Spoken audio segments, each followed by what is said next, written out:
አቡነ ገብረ መንፈስ ቅዱስ በረከታቸው ለሁላችን ትድረሰን። ገድላቸው ላይ አንድ ታሪክ አለ።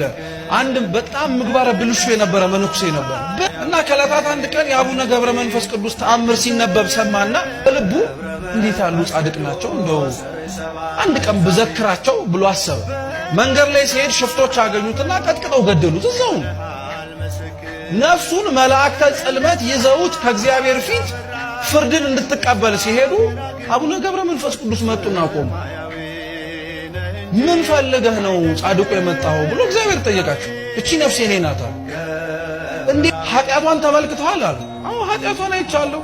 ግን አሉ አቡነ ገብረ መንፈስ ቅዱስ እድሜ ብትሰጠው ኖሮ እኮ በሐሳቡ ዘክርሃለሁ ብሎ አስቦ ይነበራል። አይ ይሄ ምህረት አይገባውም ሲል እንግዲያውስ እሱ ካልገባበት ገነት ይልቅ እኔ እሱ ጋር አብሬ ሲኦል ወርዳለሁ። ይሄንን ሲሰማ እግዚአብሔር በጣም ተደነቀ በጻድቁ። ፍርዴ ሊጓደል ስለማይችል ላደርግልህ የምችለው ቢያንስ እቺን ዝክር ስላሰበ ነፍሱን ከስጋው አብሬ ላገናኛት ከዚህ በኋላ መልካም ስራውን ልመልከቱ አለ። ነፍሱን ከስጋው አገናኝተው በጻድቁ ምልጃ ገነት እንዲገባ አድርገውታል። በረከታቸው ለሁላችን ትድረሰን።